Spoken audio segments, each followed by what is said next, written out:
Buenas tardes. Vamos a orar, hermanos. ¿Listos para dormirse? Padre Celestial, bendito sea, Señor. Te damos gracias, Señor, por esta reunión, Señor, que tenemos en tu nombre. Te rogamos, Padre, tu presencia en este sitio, Señor, que tu Santo Espíritu, Señor, sea en nuestra mente y en nuestro corazón, Señor, y que nos hables tú, Padre, a través de tu palabra, Señor, de tu buen consejo. Mantén nuestras vidas, Señor, orientadas hacia ti, Señor, y viéndote a ti, Señor, por sobre todas las cosas. Bendito seas, Señor. Te damos gracias en Cristo Jesús. Amén. Amén. Les decía que si están listos para dormirse, porque cuando sufran de insomnio, oigan una predicación y verán qué rápido se duermen. Sí.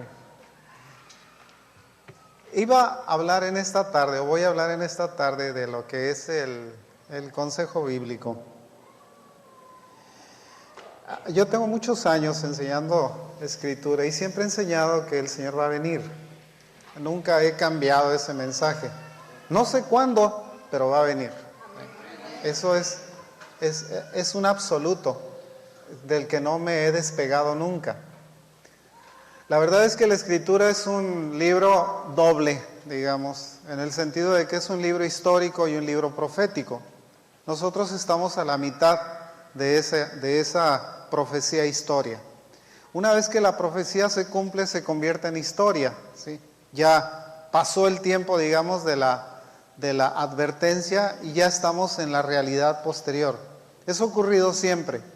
A la nación de Israel le pasaba continuamente que el Señor les hablaba en profecía y muchas veces la gente desechaba esa profecía porque a veces pensamos que es demasiado dura, demasiado extremista, digamos, ¿sí? Y pensamos nosotros en un Dios que es un Dios bueno, misericordioso, clemente, tardo para la ira, grande en misericordia. Conocemos todos los conceptos de Dios que necesitamos saber para nuestro beneficio. Y a veces algunos conceptos de Dios los desechamos porque no nos benefician, la verdad, ¿sí? A veces pensamos, ¿por qué? ¿Por qué tenemos nosotros que estar asistiendo, digamos, domingo a domingo a un determinado lugar a escuchar la palabra del Señor cuando nosotros pudiéramos hacer esto en casa? Bueno, pues porque la Biblia así lo dice, ¿sí? No es por otra razón. Si nosotros somos obedientes a la palabra de Dios, nosotros vamos a poner por obra lo que el Señor nos dice en su palabra. Es muy fácil, ¿sí? Podemos nosotros rehusarnos a hacer y crear nuestra propia doctrina o nuestros propios principios pensando que sabemos más que Dios y que podemos corregir lo que Él se equivocó. Él no quería decir esto, Él lo que quería decir era aquello, como si nuestra mente fuera más inteligente que la mente de Dios. Alguien decía que lo más tonto de Dios, si cabe, digamos, ese calificativo en el pensamiento de Dios, lo más bajo del pensamiento de Dios es lo más alto del pensamiento del hombre, ¿sí? Nosotros estamos siempre por debajo del pensamiento de Dios. Siempre estamos con una inteligencia que no llega a lo más bajo de la inteligencia de Dios. No la hemos desarrollado a esa magnitud, digamos, a pesar de que fuimos hechos a la imagen de Dios, conforme a la semejanza de Dios. El Señor nos dio su mente, tenemos la mente de Cristo, todavía no la desarrollamos al punto en el que nosotros podamos corregir, agregar o quitarle algo a la Escritura. De manera que nosotros estamos a la mitad, digamos, de esta profecía historia. Nosotros vemos la Escritura, para nosotros la historia de Noé es una historia ya, ¿sí? En algunos lugares inclusive se ha convertido en un mito. En otros sitios han tratado de explicar cómo es que el Señor destruyó a Sodoma y a Gomorra y a las ciudades circunvecinas. ¿Cómo lo hizo? ¿De qué forma lo hizo? Al principio fue una profecía. Cuando el Señor se presentó con Abraham, ahí en el encinar de Mamre, se presenta con él a decirle: voy camino a Sodoma, voy camino a Gomorra, porque he escuchado el clamor de esa ciudad y ya me enfadaron, ¿sí? Voy a destruirlos. Trata de interceder Abraham por ellos o por esa ciudad, diciéndole: y si encontraras 50, y si encontraras 40, y si encontraras 20, bueno, si encontraras 10, Y el Señor en cada una de esas le respondió, por tal cantidad no los destruyo. Porque dentro de su pensamiento el Señor sabía que no iba a encontrar ni a 5. Él lo sabía. ¿Sí? Él estaba dispuesto a hacerlo porque las ciudades aquellas habían caído en tal degeneración que era insoportable a la presencia del Señor ya. David Wilkerson ya se murió. Decía que si Dios no castiga esta generación, le va a tener que pedir perdón a Sodoma y a Gomorra. ¿Sí? Fíjense cómo están las cosas en cuanto a lo que es las cuestiones morales.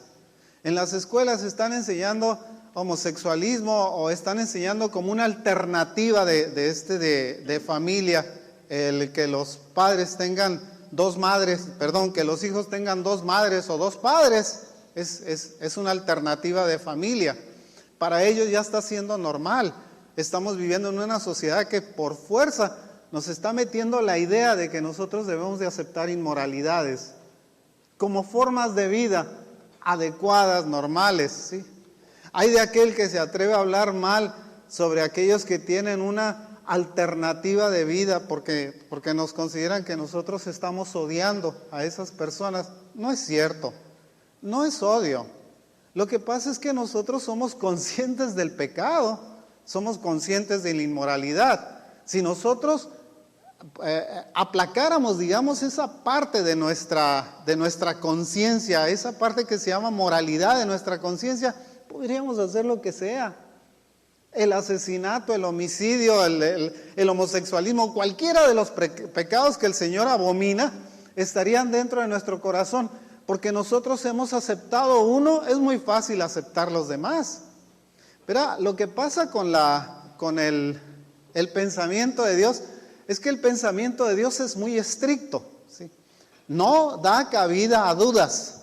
No hay forma de decir, Dios quiso decir esto aquí, pero en realidad dijo aquello, ¿sí? Como algunos lo han interpretado. He encontrado en algunos lugares algunos predicadores diciendo eso. ¿Cómo se atreven? Digo, ¿hasta dónde te llega la inteligencia? Si alguien decía un hermano muy querido, ya se fue con el Señor, decía, si Dios no quiso decir lo que dijo, ¿por qué no dijo lo que quiso decir? Sí, en realidad, ¿por qué no dijo lo que quiso decir? ¿Por qué nosotros pensamos que tenía la intención de decir algo, pero dijo otra cosa? Así pasa muchas veces con la profecía, hermanos.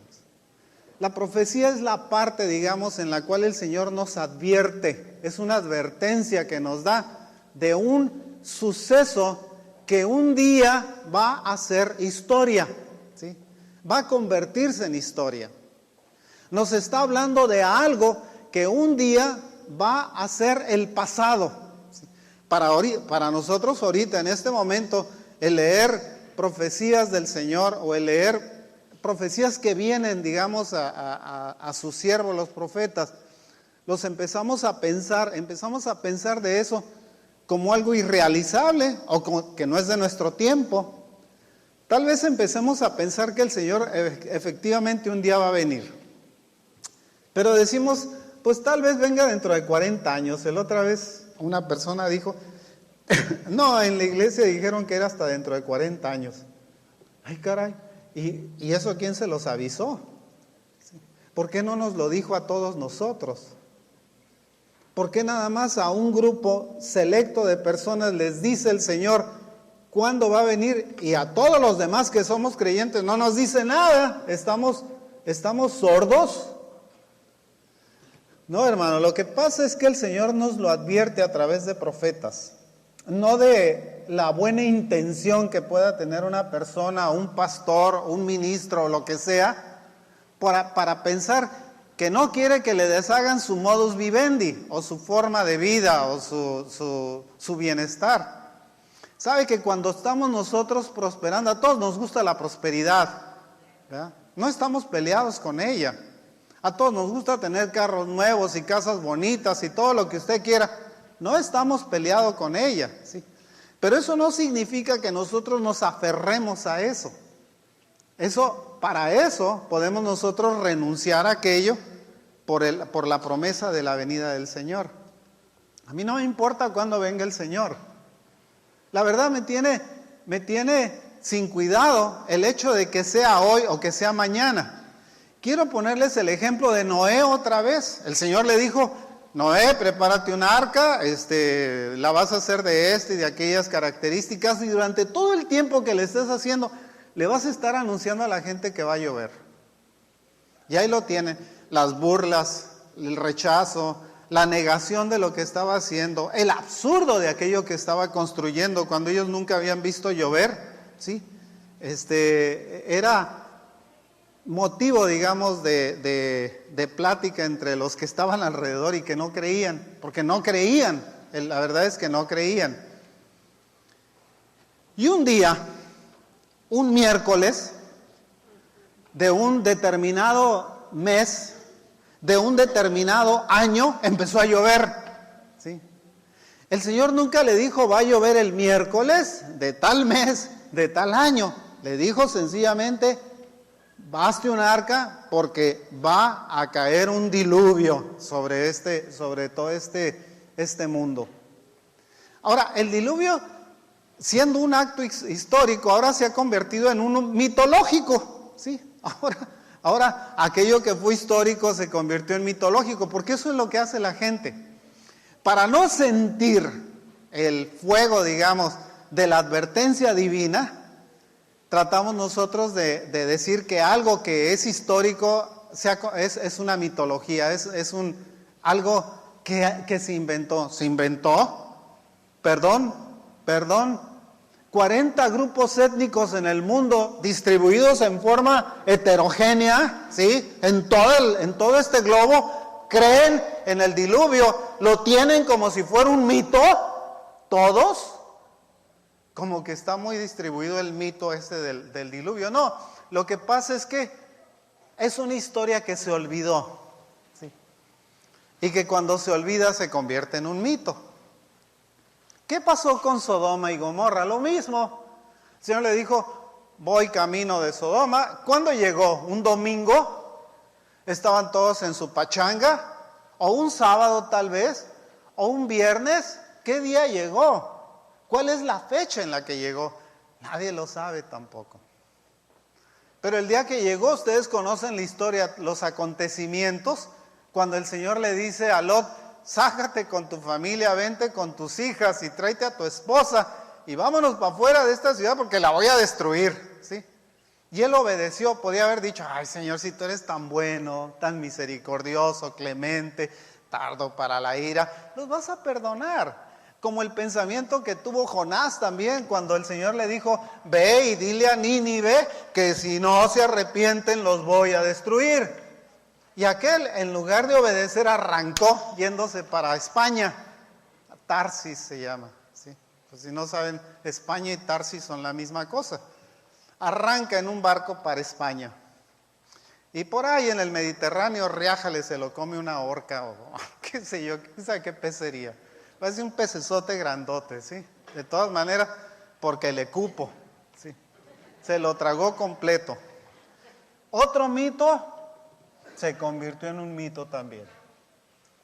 Porque empezamos a ver las cosas que fueron históricas como mitos, ¿sí? Ay, eso no pasó, hombre, eso es un cuento. Ustedes son una bola de insensatos fanáticos que creen en cuentos, nos empieza a decir la gente. Porque nosotros le estamos diciendo de un acontecimiento que va a ocurrir y nos empiezan a decir que somos fanáticos ignorantes, ¿sí? Tontos. Bueno, no sé cómo mencionárselo. Lo peor del caso es que esto no solamente ocurre con los incrédulos, sino que también ocurre con los creyentes. ¿No se ha encontrado con creyentes que no creen que el Señor va a venir? Pero por todos lados están. No abundan, sobreabundan, ¿sí? Son en relación, digamos, a los verdaderos creyentes, aquellos que decimos: bueno, Señor, si tú quieres venir hoy o mañana o el año que entra o dentro de 10 años, hey, tú eres el soberano, tú puedes venir cuando tú quieras, Señor. Lo que yo tengo que hacer es esperarte como si fueras a venir hoy, ¿sí? y estar listo como si hoy fuera el último día. Pero si no le creo a lo que me dices, entonces me tienes sin cuidado. No es cierto, tú eres muy bueno, Señor, que vas a venir, hombre, que vas a destruir esta tierra. ¿De dónde le salió a la gente esos fanáticos que piensan que el mundo se va a terminar un día de estos? Pues se va a terminar, hermanos. Nos guste a nosotros o no, se va a terminar. Fíjese que uno de los profetas que más hablaron respecto a lo que era la necesidad de cambio de la gente fue el profeta Isaías. Mucha gente inclusive consideró a Isaías como un profeta cruel, duro con lo que decía, ¿sí? Y sin embargo, cuando nosotros lo comparamos con los otros, fue el más bueno de todos. Excepción hecha del Señor Jesús. El mejor, el más bueno, el más misericordioso, el más amoroso profeta fue el profeta Isaías. Por eso el Señor le dio las profecías más importantes de la Escritura. ¿Sí? Quiero que me pase la primera, por favor.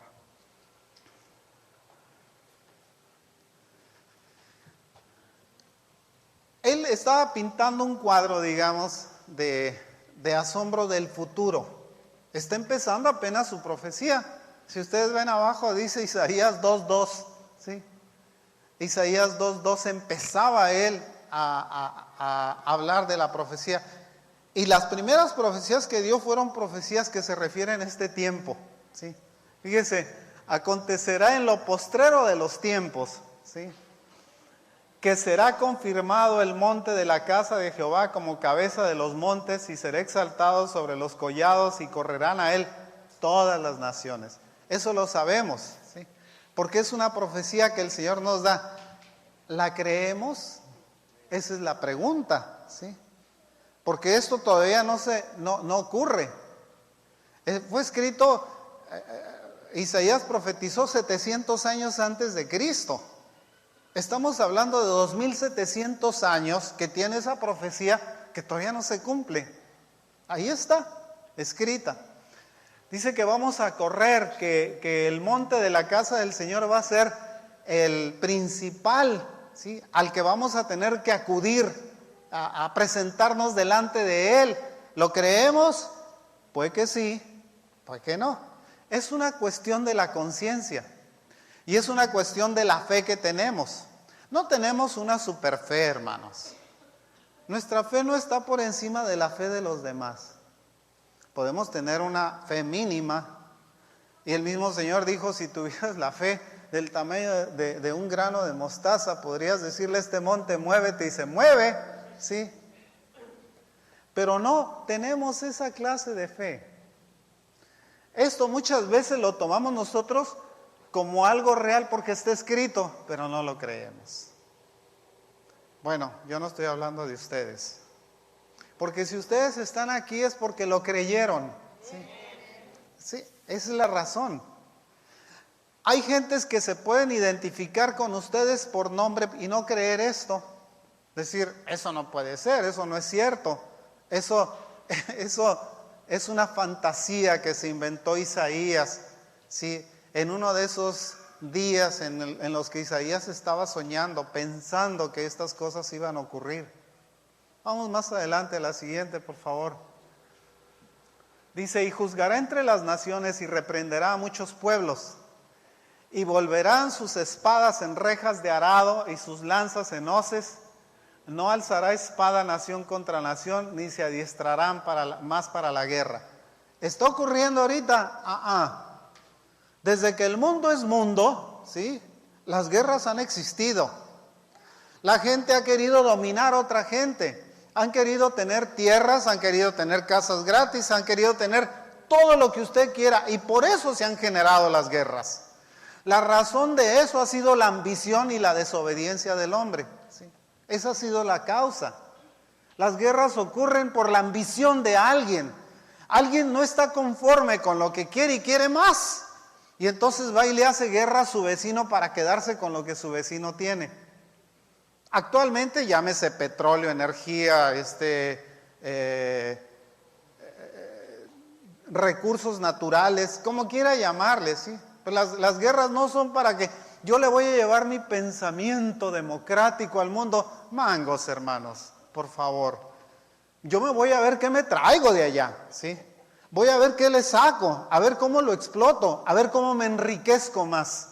Por eso le voy a hacer una guerra. Las guerras no es algo que se ha detenido en el tiempo. Sigue existiendo guerras. A principios del 2000 o a finales del siglo pasado, digamos, había más de 60 guerras en el mundo. Diferentes en todos lugares. África, Asia, Europa estaba enfrascada en una guerra terrible también. En los Balcanes había una guerra terrible. Se había dividido Yugoslavia. Estaban los serbios, los croatas, los musulmanes, todos contra todos, matándose y tirando bombazos. En una ciudad que había sido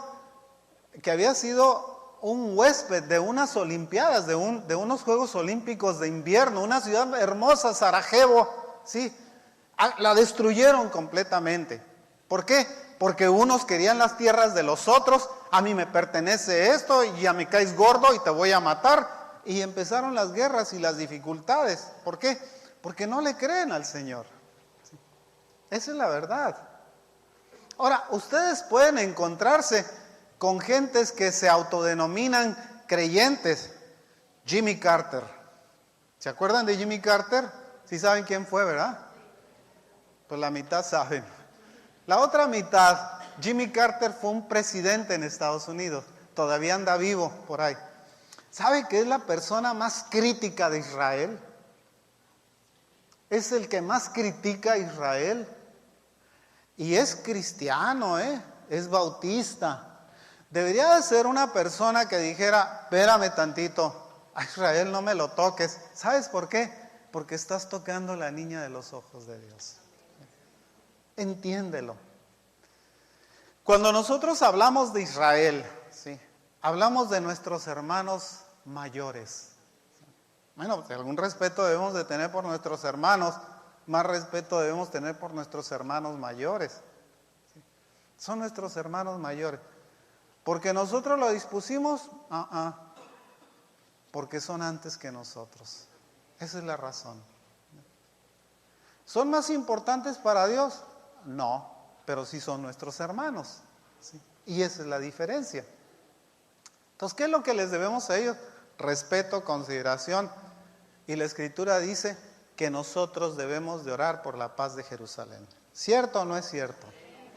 Bueno, entonces, ¿por qué nos atrevemos a hacer críticas de ellos? O de cómo llevan su política. Hay quienes dicen que obstruyen, por ejemplo, la paz que hay en Medio Oriente, porque están evitando que los palestinos se sienten a la mesa de negociaciones para brindarles una paz y seguridad. Hablan de paz y seguridad continuamente, ¿sí?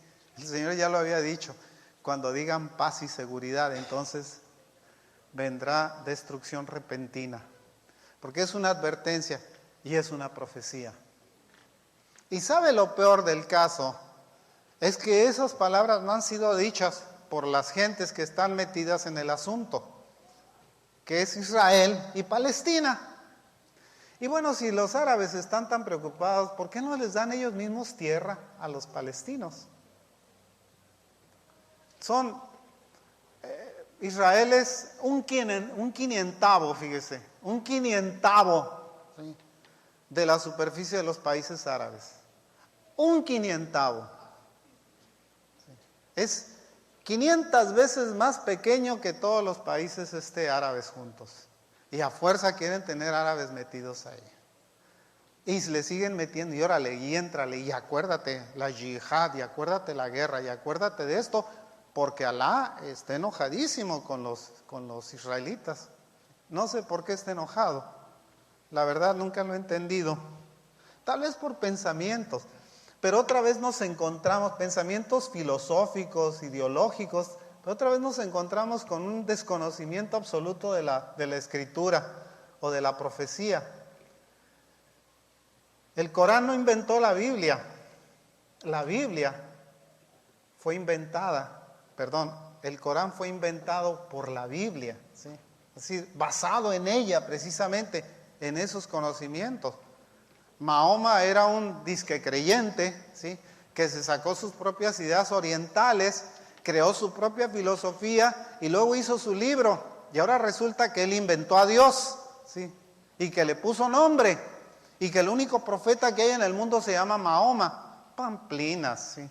El Señor ya había muerto y resucitado antes de que Mahoma apareciera. De todas maneras, la Escritura nos dice que, más adelante, ponme la siguiente, por favor. Dice, la altivez de los ojos del hombre será abatida. ¿Sí? ¿Sabe por qué? Porque cuando nosotros somos altivos, creemos o que sabemos todo. ¿Sí? No nos rehusamos nosotros a aceptar las verdades bíblicas porque pensamos nosotros que tenemos un pensamiento que está por encima de ellas. ¿Sí? El Señor nos advierte, dice, la altivez de los ojos del hombre será abatida y la soberbia de los hombres será humillada. ¿Sí? Otra vez como una promesa. ¿Está ocurriendo? No está ocurriendo todavía. Estamos viendo las cosas que están ocurriendo. Quiero llevarlo al 2008. ¿Qué fue lo que pasó con la economía de Estados Unidos? Borrondún. Tal vez aquí hay algunos que perdieron sus casas, ¿sí? No hay. Nadie perdió su casa en Estados Unidos. Pues porque no tenían. ¿Sí? Pues si hubieran tenido, se las hubieran quitado, las hubieran perdido de alguna manera. Se encontraban en una sociedad en donde estaban pagando el doble de lo que costaba su casa. ¿Sí? ¿Qué hizo la gente? Agarró y abandonó. Dijo, aquí, mira, es una deuda muerta. Aquí está tu deudita muerta, quédate con ella. Yo me lavo las manos, yo no te voy a pagar el doble de lo que vale esto. Actualmente casas que en un tiempo costaban $300,000, ahora cuestan $100,000, $120,000. ¿Sí? Están baratitas.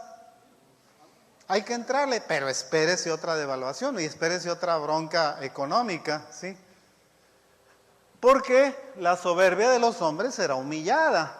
Vamos, dice, y Jehová solo será exaltado en aquel día, porque día de Jehová de los ejércitos vendrá sobre todo soberbio y altivo, sobre todo enaltecido y será abatido, sobre todos los cedros del Líbano altos y erguidos, y sobre todas las encinas de Basán, sobre todos los montes altos y sobre todos los collados elevados, y sobre toda la tierra alta y sobre todo muro fuerte.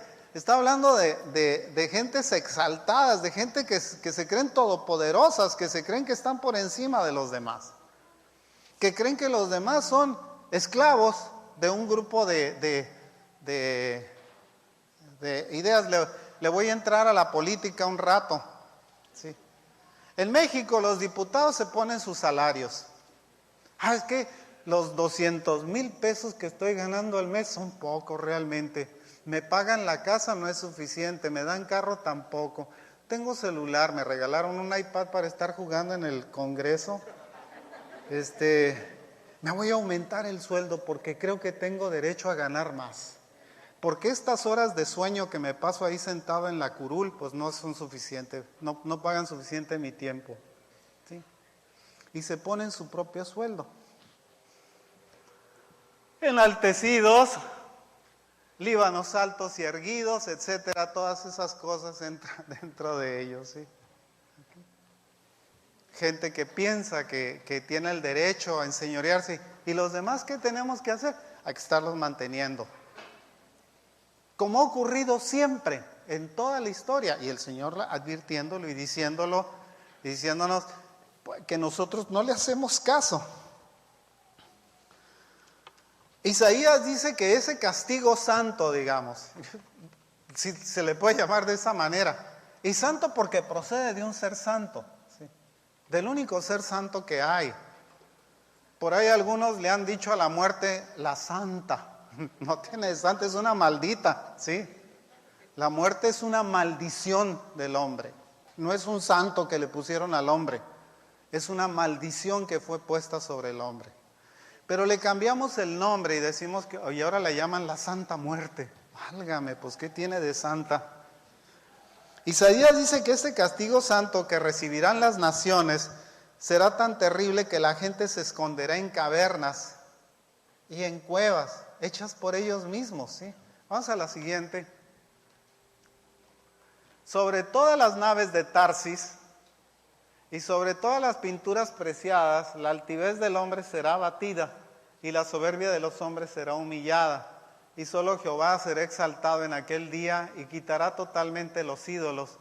Y se meterán en las cavernas de las peñas y en las aberturas de la tierra por la presencia temible de Jehová y por el resplandor de su majestad cuando Él se levante para castigar la tierra. Fíjense que es una profecía dada por Isaías. Empezando las profecías de Isaías, las primeras profecías que dio fueron referentes a Jehová de los ejércitos, ¿sí? Al Señor que venía a la tierra a poner orden. Nosotros podemos tomar esas profecías y decir que eso no es cierto, que ocurrieron hace muchos años y que el Antiguo Testamento ya no es cierto, que ya pasó, que ya es obsoleto, que tenemos nosotros que vivimos bajo la gracia y que Dios es bueno y misericordioso y clemente y tardo para la ira y todas las ondas que a usted se le ocurran, ¿sí? Pero la realidad es que esto es algo que está escrito y que va a pasar, ¿sí? Nos guste o no nos guste, pero todavía esto sigue siendo la parte, si nosotros leemos de izquierda a derecha, ¿sí? Todavía está en la parte derecha de nuestro libro y estamos nosotros viendo la parte izquierda. Le voy a decir, estamos viendo la mitad porque nosotros, si nos cerraran la escritura, nos ponen por un lado la historia y por otro lado la profecía, ¿sí? Entonces, eso que fue profecía antes, ahora se ha convertido en historia, ¿sí? Pues nosotros vemos todas esas historias narradas en la escritura. Todas las advertencias que el Señor le dio a la nación de Israel se cumplieron. Todas. ¿Por qué el Señor los mantuvo alejados de la tierra durante cerca de 1900 años? ¿Por qué los sacó de Jerusalén? Destruye Jerusalén.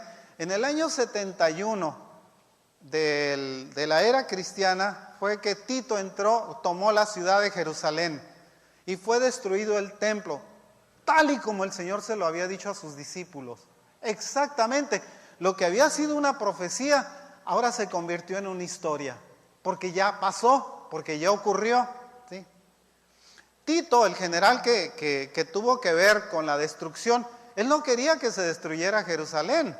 Pero los soldados dicen que les había entrado una locura tal por el tiempo que estuvo sitiada la ciudad, que se metieron y quemaron el templo y no quedó piedra sobre piedra, tal y como el Señor se los había dicho. Ahora, si usted ve la escritura, cuando el Señor les dé esa advertencia a sus discípulos tomaron aparte y le dijeron: hey, Señor, ve estos edificios. Tenemos cerca de 580 y tantos años que fue construido el templo de Jerusalén. ¿Tú crees que lo van a destruir? ¿Van a destruir esta belleza? 8 o 10 años se tardó Herodes en reparar, reconstruir el templo. ¿Tú crees que lo van a deshacer? ¿Alguien se va a atrever a deshacer eso? Y el Señor les dijo: incrédulos, ¿sí? Yo les digo que no va a quedar piedra sobre piedra. Pero ellos no se lo creyeron. Si usted lo lee, no se lo creyeron. Porque cuando Él lo dijo, lo llevan aparte y le enseñan, le muestran los edificios y el Señor les dijo: no va a quedar piedra sobre piedra, entiéndanlo. Tal vez alguno de ustedes lo vea. Algunos de los discípulos lo vieron. Tal vez cuando lo vieron han de haber dicho: ¿qué razón tenía el Señor en su advertencia? ¿Qué forma de cumplirse la profecía que nos había dado? Y eso era nada más una de las tantas que les había dado.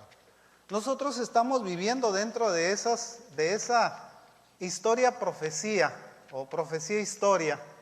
Estamos viviendo a la mitad. El Señor nos dice: vendrán temblores, guerras, rumores de guerra, hambres, pestes, y nosotros estamos a la mitad de eso. Y todavía encontramos no me extraña de un incrédulo que diga que esto ha pasado siempre. Lo que me extraña es de un creyente que lo diga. Entonces no le creemos a Dios. Eso no es más que decir, Señor, yo te creo porque me conviene creer en ti, para empezar. Y una vez un grupo de señoras que se convirtió,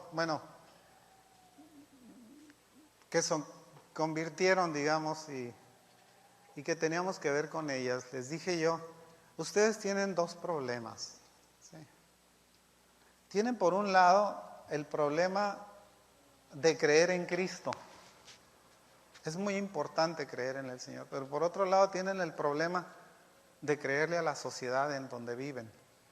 Si no renuncian a una, van a tener que renunciar a la otra. Tarde o temprano tenemos nosotros que tomar una decisión en nuestra vida. Tarde o temprano tenemos nosotros la obligación, la necesidad de decir, yo le creo a Dios y no le voy a creer a lo que me dice la sociedad. No le voy a creer a que tengo que estar viviendo, digamos, dentro de una sociedad que me está marcando que yo no crea en el Señor Jesucristo. La gente, fíjese, cuando el otra vez me preguntaron, estaba yo ahí sentado, me preguntó una persona, me dice, me dijo, ¿y usted qué es? Estaba yo sentado y estaba otro grupo de personas sentada conmigo y me volteé y me quedo pensando y le digo, pues soy cristiano bíblico. Pues estoy cristiano, mira qué buena onda. 4 o 5 días después, una de las personas que estaba sentada ahí me dice, ¿por qué titubeaste cuando contestaste? Y le digo yo, no es que haya titubeado, te voy a responder por qué me tardé en contestar. Porque si a ti te preguntan qué eres, tú vas a decir, pues yo soy católico. Le preguntan a pues yo soy metodista, yo soy bautista, yo soy presbiteriano, yo soy esto, yo soy aquello. Yo no sé lo que soy. Yo lo único que es que soy un cristiano bíblico, ¿sí? Que no tengo una denominación que me define, pero que sí tengo una fe que es base de mi vida, ¿sí? Esa fe está fundamentada en lo que la Biblia dice, no en lo que la denominación dice. El católico cree que la Virgen le habla, yo no lo creo, ¿sí?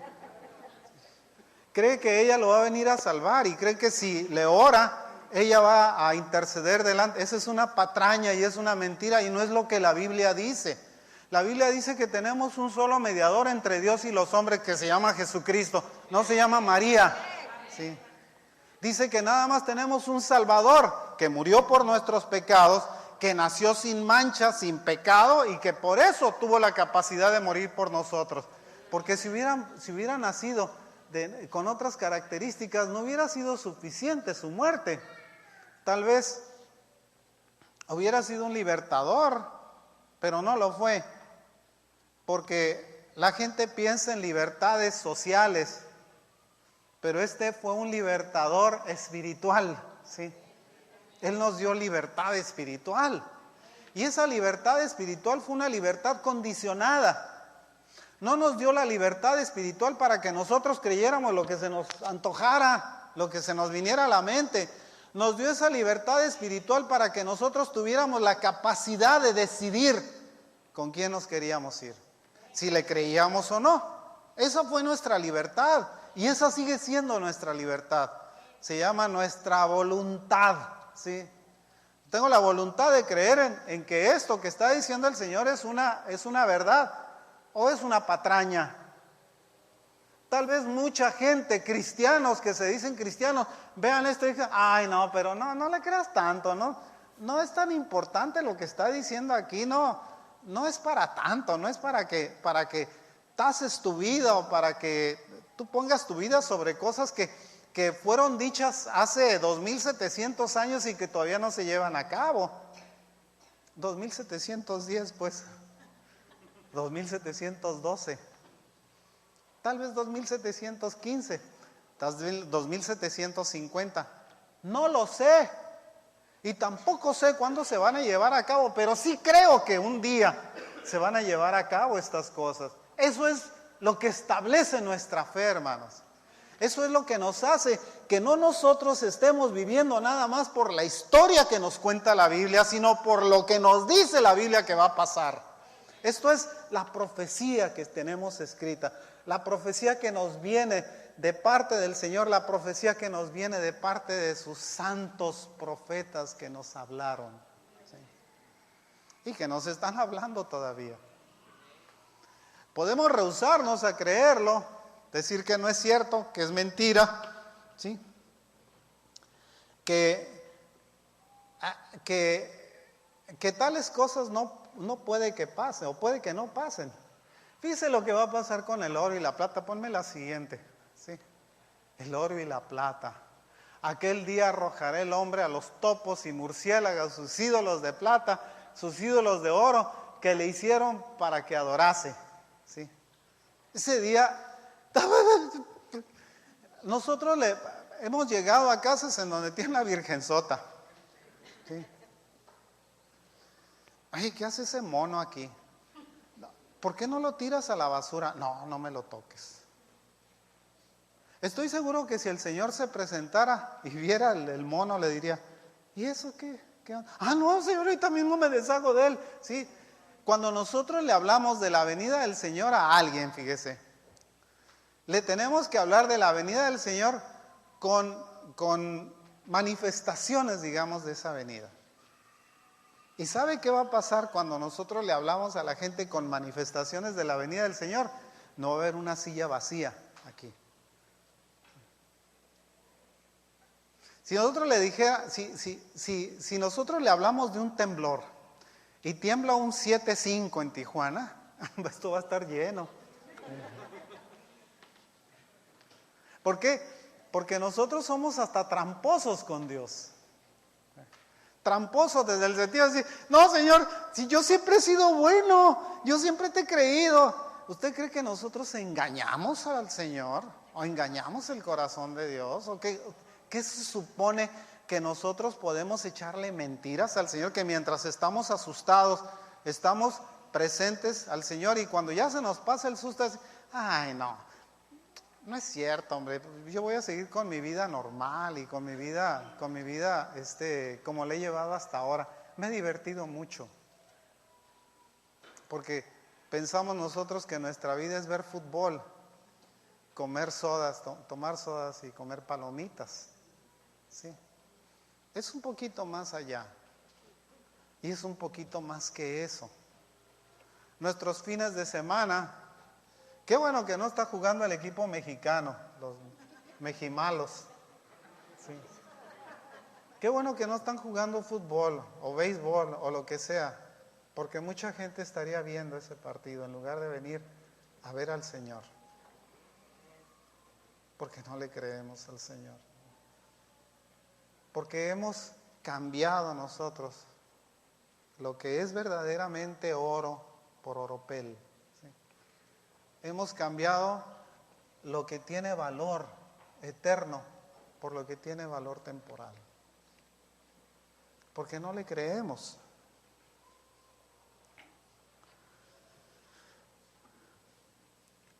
En los 90s, más o menos, una de los países, digamos, que era reconocido como un país justo y un país que no se metía en problemas, Suiza, estoy hablando de Suiza específicamente. En los 90s descubrieron que los suizos tenían guardado dinero que le habían robado los nazis a los judíos en la Segunda Guerra Mundial, que tenían millones de dólares depositados ahí a nombre de algún general, uno de esos creyentes, ¿sí?, que pensaba que el dinero le iba a hacer algo. Yo no sé qué cuentas le llegaron a decir al Señor, pero estoy seguro que a estas alturas el Señor le dijo, a ver tú, generalito, ven para acá. Quiero que me des cuenta de los 200 judíos que mataste. Dame cuenta de ellos. Platícame por qué. vamos a entrar a cuentas entre tú y yo. Dame razón de tu actitud y de tu irresponsabilidad. Tal vez algunos dirán, es que la iglesia me dio autorización para hacerlo. Es que la denominación en la que estoy no le preocupaba que yo o que mi grupo estuviéramos enredados en este asunto. No es una cuestión de grupo. Por eso es que nosotros no nos podemos definir como denominaciones. ¿Sí? Decir es que mi denominación piensa de esta manera o de aquella manera. ¿Usted cree verdaderamente que si el Señor le llamara a cuenta, le pediría cuentas de la denominación en la que se encuentra? No, le voy a decir algo más todavía. ¿Usted cree que Dios tiene preguntas para entrar al cielo? A ver tú, viéndolo, digamos, como lo ven algunos, en donde Pedro está parado a la puerta dándole chance de que entren unos y otros los manda para abajo.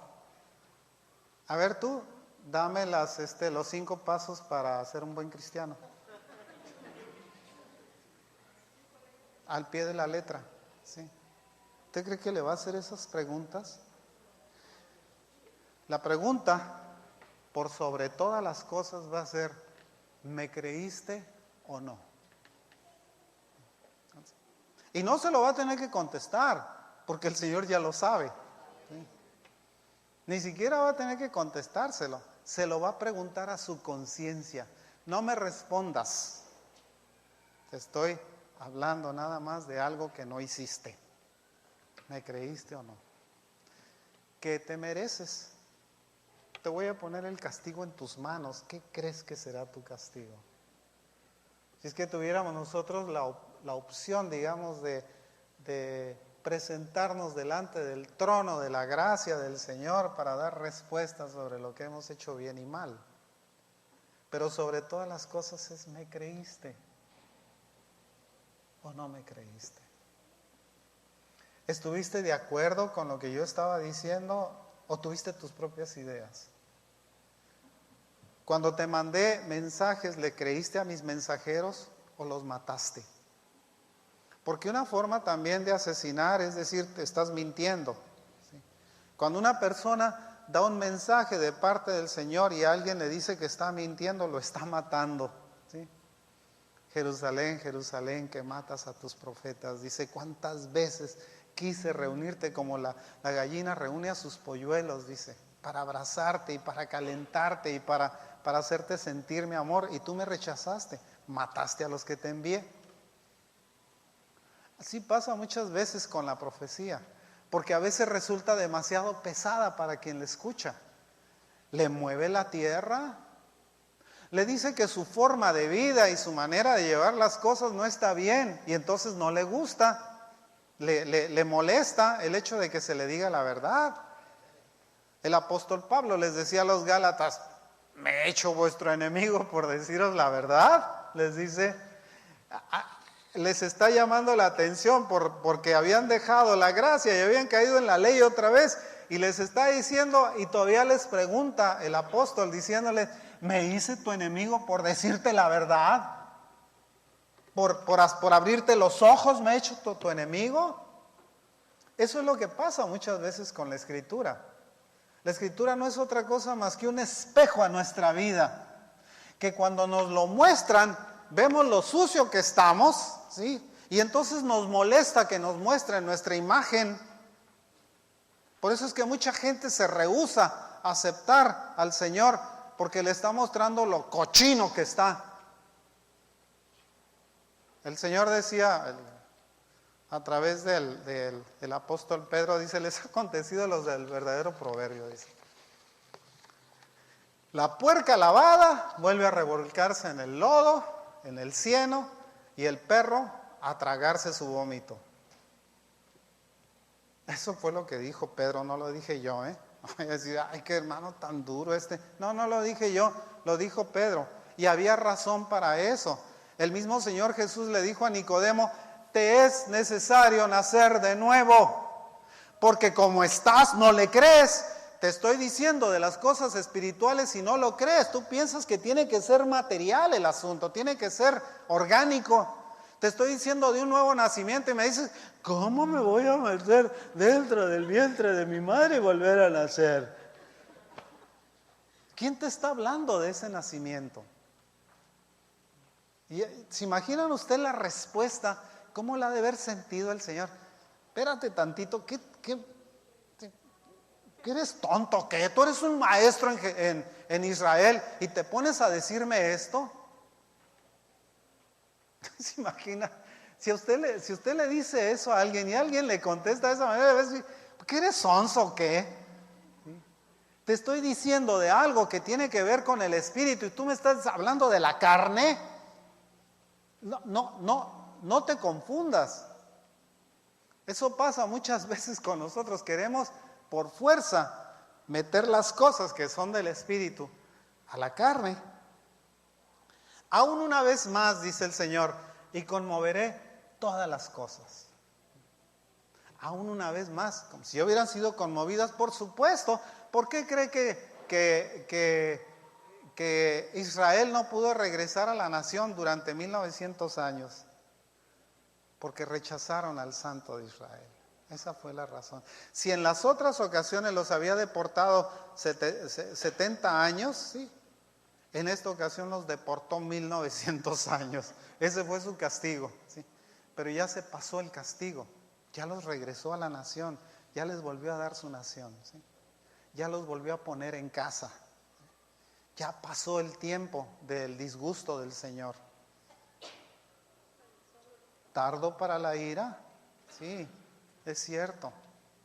Sí, es tardo para la ira, porque se tarda también en su ira el Señor. Grande en misericordia, también es cierto, porque podía haberlos destruido completamente, y sin embargo los preservó, los conservó, y les volvió a dar su nación, ¿sí? A pesar de todas las maldades, digamos, y las incredulidades que demostraron, Él les creyó todavía. Él les tuvo misericordia todavía, como nos tiene misericordia a nosotros. Ninguno de nosotros tenemos méritos ni para estar aquí, ni siquiera para estar hablando en este lugar, ni siquiera para conocernos entre nosotros. No tenemos derecho. Es por la misericordia del Señor, por el amor que el Señor nos da, que nosotros podemos estar aquí. Un día el Señor nos habló.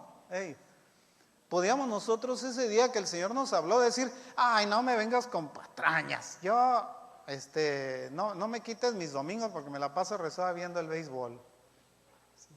O viendo el fútbol, o viendo lo que sea, ping pong, lo que sea, ¿sí? Cuando el Señor conmueve las cosas, las conmueve de una manera profunda. Tan profunda, mi señora les estaba diciendo, ayer hubo temblores en Canadá y en el sur de México. No nos han tocado aquí. ¿Usted cómo cree que estarán las iglesias ahí en el sur de México? Piénsele. ¿Usted cree que están vacías? No, la gente muchas veces actúa como las ratas. Con perdón de las ratas, Señor. Sí. Actúa como las ratas. ¿Por qué? Cuando el barco se está hundiendo es cuando salen huyendo. ¿Sí? Aquí pasa al revés. Cuando el barco se está hundiendo es cuando se meten a la iglesia. ¿Sí? Y entonces sí se llenan. ¿Qué pasó con el tiempo antes del temblor? Antes de que ocurrieran estas cosas, estaban ahí, por lo menos en pensamiento, tenían la buena intención de ir. Tenían la buena intención de presentarse. Ay, pero no pude, Señor, porque se me enfermó el perro y tuve que llevarlo al veterinario. ¿Sí? O se me descompuso el carro y no pude caminar las 3 cuadras que tengo que venir aquí, Señor. Le ponemos pretextos al Señor porque no le creemos. Si el Señor nos dijera que viene la semana que entra, si anunciáramos nosotros así con altavoces aquí, pusiéramos afuera y en toda la ciudad pasáramos un avión por ahí dándole la vuelta, el Señor va a venir la semana que entra, nos lo acaba de avisar, el Señor viene, el presente se más vale que esté presente en donde se va a presentar el Señor. ¿Cómo cree que estarían los lugares estos? por lo menos al 40% les moverían el piso, ¿sí? Y estarían llenas las iglesias. Pero eso no significa que nosotros le creamos. Eso significa que nosotros queremos escapar, ¿sí? El profeta Juan decía, generación de víboras, les decía, ¿quién les enseñó a huir de la ira venidera? ¿Sí? Porque él mismo estaba pronunciando un día de juicio. Y sabía que mucha de la gente que se estaba presentando con él lo estaba haciendo por temor o por engaño. No, yo quiero estar ahí cuando el Señor venga, o cuando venga ese juicio, que no me toque a mí. Por eso les gritaba de esa manera, generación de víboras. ¿Quién les enseñó a huir de la ira venidera? ¿Sí? ¿Cómo lo aprendieron? ¿O cuál es la razón? ¿Usted cree que no serían muchos de ellos después, cuando presenta al Señor Jesús, aquí el Cordero de Dios que quita el pecado del mundo? Muchos de ellos han de haber gritado 3 años después, diciéndole, crucifícalo, crucifícalo. ¿Sí? Porque no le creían otra vez. Era más fácil gritar crucifícalo que creer lo que el Señor les había hecho y dado. ¿Sí? Nosotros hemos visto, o por lo menos en nuestra vida nos ha tocado, la desintegración de naciones como la Unión Soviética, por ejemplo, y como les decía hace rato, Yugoslavia, ¿sí? Cómo se desintegró y se crearon varios países de aquella desintegración después de la muerte del canciller o del general Tito. Empezaron las guerras étnicas. La parte que fue conmovida por el Señor resultó ser terriblemente conmovida, ¿sí? Porque el Señor, la promesa que nos hace es que las cosas inconmovibles no se mueven. ¿Qué es lo inconmovible que tenemos nosotros delante del Señor? Nuestra fe, hermanos. Pero ni siquiera nuestra vida. Nosotros no tenemos una fe que nos rescata de que nos caiga una viga en la cabeza. No. Tenemos una fe que nos rescata, que cayéndonos la viga en la cabeza, nosotros nos vamos con el Señor. Esa es nuestra fe. No que no nos caiga la viga. No que no pasemos nosotros necesidades y hambres y problemas y dificultades de las cuales el Señor se encarga de quien se quiere encargar, porque el Señor dice, yo tendré misericordia del que tendré misericordia. ¿Sí? De manera que seguimos estando en las manos de Él. Les decía que los creyentes disfrutamos de la prosperidad tanto como los impíos. Nos encanta, la verdad. Nos encanta. Sin embargo, viendo cómo están las cosas, cómo está el mundo, digamos, y lo que está pasando en el sur y en el norte, y parece que estamos como un sándwich a la mitad. Nos caen por allá temblores, pero a nosotros no nos llega. ¿Por qué no nos llega? ¿Por qué supone que no nos llegan los temblores a nosotros? Vamos al rato, no quiero ser profeta, pero al rato puede que estemos nosotros también tambaleándonos y cayéndonos en nuestra casa, ¿sí? Pero ¿por qué cree que no nos llega? Porque Dios es misericordioso y clemente, ¿sí? Vuelve otra vez a ser tardo para la ira y grande en misericordia. Y no nos llega eso porque el Señor nos da oportunidad a que más crean en Él, no por miedo, sino por amor. Porque esa es la diferencia que nos hace. Nosotros a veces queremos creer en Dios porque le tememos al infierno. No sea esa la razón por la cual usted se acerque al Señor, hermano. Puede que haya sido su motivación inicial. ¿Sabes que mi vida está deshecha, voy en mal camino, me voy al infierno, yo me quiero ir al cielo? Y se acercó al Señor por temor, pero que su cercanía al Señor no sea por temor. El Señor nos dice, nos advierte, inclusive diciendo, no nos ha dado Dios espíritu de temor, sino de amor, de poder y de dominio propio, ¿sí? ¿Por qué? Porque el Señor no se relaciona con nosotros a través del temor. No es por esto por lo que nosotros nos acercamos al Señor. Es por lo que amamos al Señor. Es un amor que no tiene definición. No es un amor eros, no es un amor filos, no es un amor storge, es un amor muy especial, digamos, que nosotros tenemos, que no lo podemos tasar. Si usted se pregunta a sí mismo qué tanto ama al Señor, no va a poderse dar una respuesta. ¿Lo amo más que a mi esposa? ¿Que a mis hijos? ¿Que a mi casa? ¿Lo amaré más al Señor que eso? Su respuesta debe ser siempre, sí, lo amo más que eso, pero no de la boca para afuera. Es muy difícil que nos relacionemos con Él cuando nosotros no tenemos una relación adecuada con el Señor, ¿sí? Y no lo hacemos porque no oramos o porque no nos ponemos en comunión con el Señor continuamente. Cuando nosotros hablamos de cerrar los oídos a la verdad pura, les decía, los más duros son los mismos creyentes. Como ocurrió en Israel. El Señor, el profeta Amós, el profeta Isaías, muchos profetas les hablaron de castigos que iban a venir sobre la nación, ¿sí? Jeremías les habló de los castigos y le creían más a los profetas que les hablaban bonito. Vemos nosotros en el primer libro de Reyes, la historia de la reunión aquella que tuvieron Josafat y Acab, ¿sí? Estaban reunidos porque la pregunta, ¿subiremos a Galad a pelear contra los sirios o no? ¿O nos quedamos aquí? 400 profetas les llegaron a decir, sí, sube, el Señor te va a dar la victoria, vas como con unos cuernos vas a hacer y vas a prender a los... Y todo el mundo les estaba hablando bonito. Y aquí estaban, pues todo el mundo habla muy bonito de que nosotros vamos a tener la victoria. ¿Por qué no traemos a un profeta que esté relacionado con Dios, que nos diga la verdad? La respuesta fue que fueron y le hablaron a Micaías, me parece que se llamaba. A ver, pásale a la siguiente, a ver si me acuerdo. Pues eso ya lo leí. Pásale a la siguiente. Pásale la siguiente.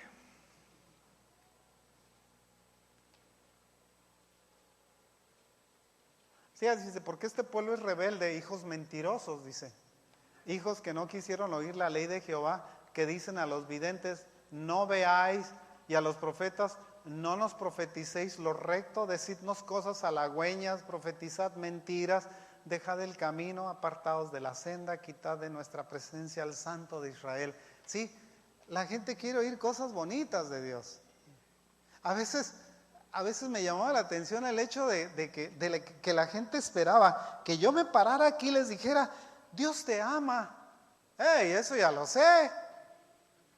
¿Cuántas veces necesitas estarlo oyendo? Dios te ama. Nosotros, de hecho, como condicional, digamos, de estar aquí es porque Dios nos ama. No necesito estárselo diciendo. Lo que necesito estarle diciendo es lo que Dios va a hacer. No que Dios le ama. Suena muy bonito, vamos a hablar del amor, sí. Eso es lo que tenemos que hablar en las iglesias del amor. No, en las iglesias lo que se tiene que hablar es de los planes del Señor, de los planes del Señor Jesucristo. ¿De qué es lo que espera el Señor de nosotros? Que seamos todavía un rebaño de ovejas que nada más vienen para ser trasquiladas. Como aquel dibujo que aparece, ¿verdad? Donde aparecen dos ovejas, una muy parejita de su pelaje y la otra toda trasquilada de todos lados, y le dice, ¿qué te pasó? Le dice, pues es que fui a una mega iglesia. La trasquilaron toda, le bajaron toda la feria.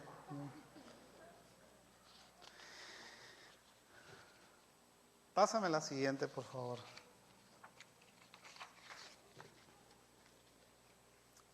Por tanto, Jehová esperará para tener piedad de vosotros, y por tanto seré exaltado teniendo de vosotros misericordia.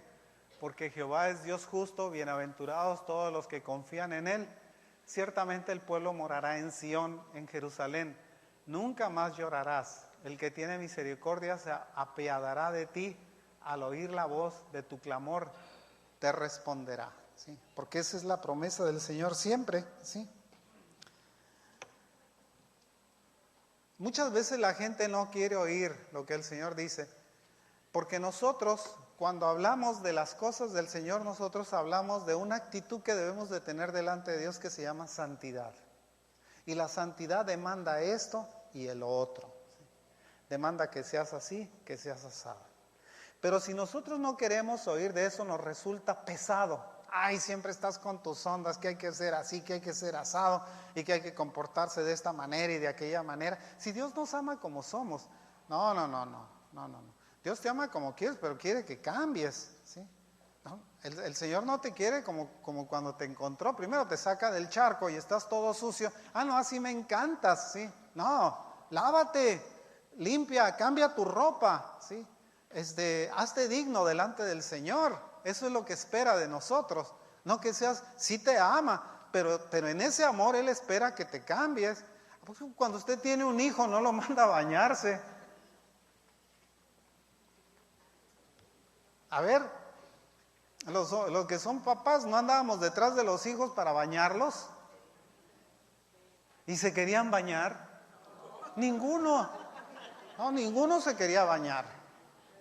No era que se metieran, que te estén en el charco, no se querían bañar, punto. Les encantaba hacer relajo, pero no se querían bañar, ¿sí? Entonces nosotros teníamos que andarlos persiguiendo, es lo que el Señor hace. A veces nos persigue para bañarnos, y nosotros, no, ya Señor, ya déjame, estoy muy a gusto, sucio y cochambroso y todo esto, y tú quieres que yo me esté lavando, y voy a un lugar en donde me están diciendo que tengo que hacer así y asado, ya no me hables de santidad. Ya cámbiame el mensaje, ¿sí? Ya dime que tengo que ser, que estoy bien como estoy, ¿sí? Esa es la verdad. Por eso los reclamos eran de que, ay no, mejor cállate, sí, porque siempre nos estás diciendo esto y aquello. Más adelante, pásame la siguiente, por favor.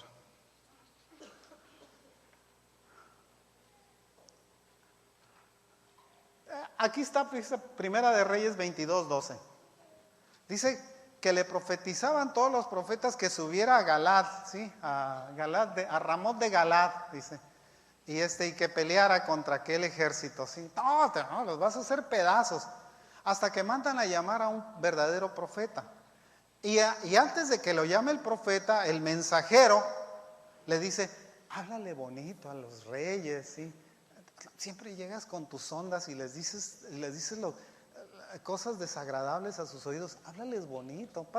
A ver si me puedes pasar el siguiente versículo. Y el mensajero que había ido a llamar a Micaías era el profeta, le habló diciendo, he aquí que las palabras de los profetas a una vez anuncian al rey cosas buenas, sea ahora tu palabra conforme a la palabra de alguno de ellos y anuncia también buen éxito, ¿sí? ¿Qué es lo que está pasando en muchos lugares? Pastores cobardes, ministros cobardes que no se atreven a decir la verdad. Quieren que se les anuncien cosas buenas. Ay no, el pueblo merece saber cosas buenas. No, hermano, el mundo se está viniendo a la destrucción. Se va a acabar. Esto que nosotros vemos así tan bonito y tan agradable y tan destruido, se va a acabar. Porque el Señor espera que las cosas estén bien y sean nuevas. Bueno, eso mismo le dijeron a este profeta. Si vemos nosotros el versículo siguiente, no, ya nos fuimos, no.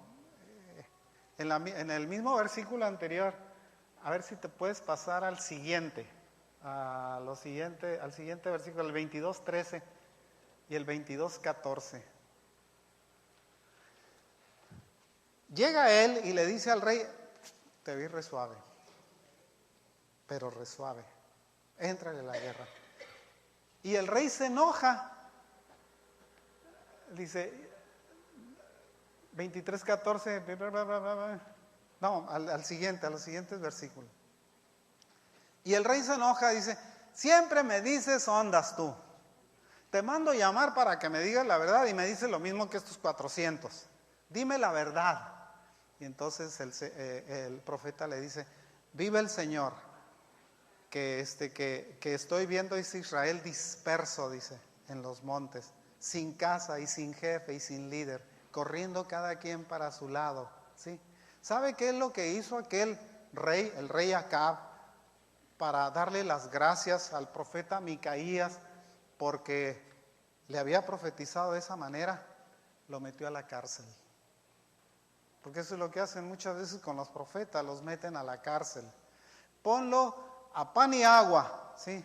Le dijo a su carcelero, hasta que yo regrese triunfante de donde voy a ir. No le creyó. ¿Conoce la historia? ¿Qué fue lo que pasó con el rey Acab? Se lo tragaron los perros, me parece. Herido. Sí, ¿verdad? Se lo tragaron los perros, igual que a su esposa, a Jezabel. Se lo tragaron los perros.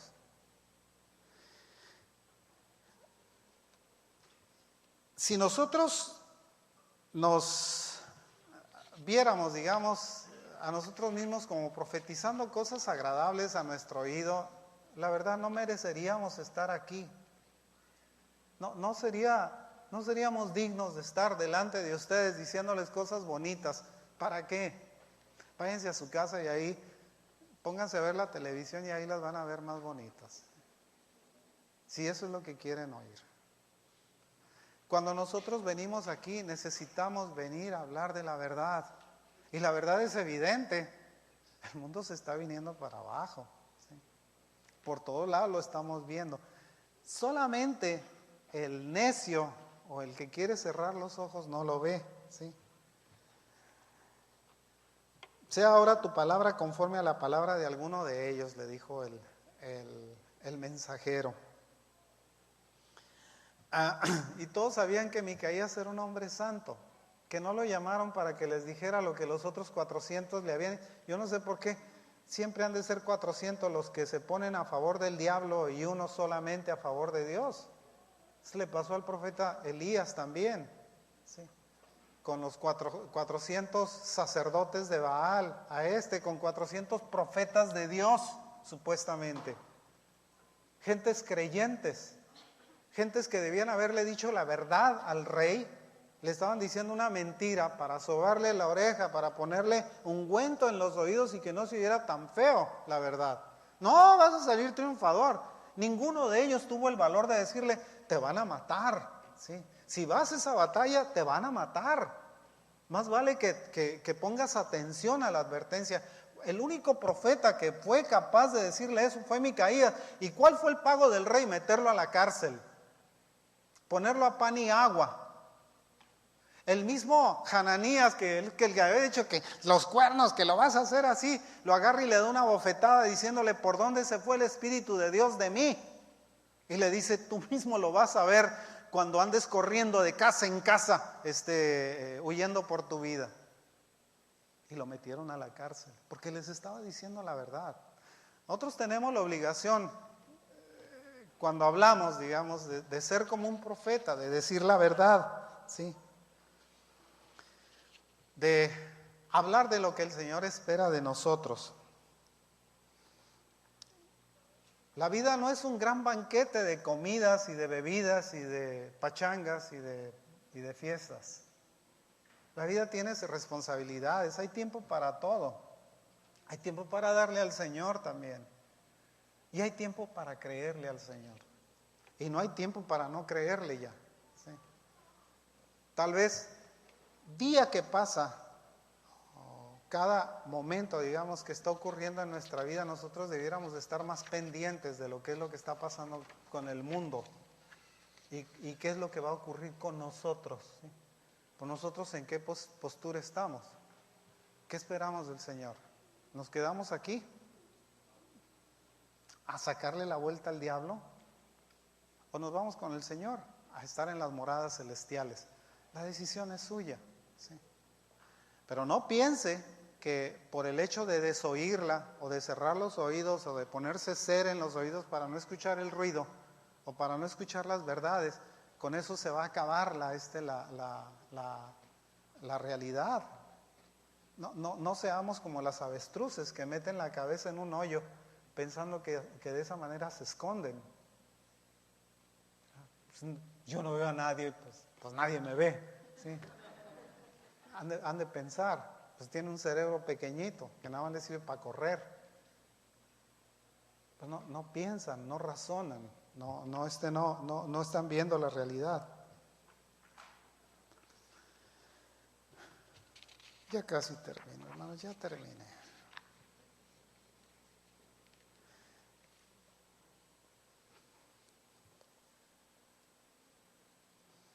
Cuando el Señor nos habla en profecía, nuestra obligación, y es una condición que no tiene excusa, es creerle. No tenemos excusa para no hacerlo. No hay justificación para que nosotros nos rehusemos a aceptar lo que es evidente. Por un lado, porque lo estamos viendo, y por otro lado, porque está escrito. Cuando esté escrito y lo estamos viendo, estamos viviendo la historia en su desarrollo. Estamos viendo algo que se dijo hace 2000 años y que nosotros nos dio el Señor el privilegio de vivirlo. ¿Sí? Estamos tal vez en la última generación. Tal vez esta sea la última generación. Digo tal vez porque si no es la última, es la penúltima, sí, pero ya estamos muy cerquita de que las cosas que el Señor tiene prometidas o tiene advertidas a su pueblo se lleven a cabo, tal y como están escritas, sin ponerle peros. En cualquier momento se desata una guerra en Medio Oriente, hermano. Se desata una guerra en Medio Oriente y estamos fritos, porque se desata una guerra mundial. Los rusos, los chinos le advirtieron a los norteamericanos que si se metían en Siria, que se las iban a ver con ellos, que si atacan Irán se la van a ver con ellos también, que si defienden Israel. Y es una de pachangas que están ahorita, es un volcán a punto de hacer erupción, ¿sí? Y nosotros estamos en medio de ellos diciendo, ¿será cierto o no será cierto? ¿Será cierto lo que el Señor dice en su palabra? No le creo. Creo que todo va a seguir siendo color de rosa y vamos a seguir viendo Cenicienta, ¿sí? Tenemos nosotros la obligación de creer lo que los profetas dicen. Dice el Señor, decía, creed a mis profetas y seréis prosperados. Que Dios los bendiga, hermanos. El Señor les guarde.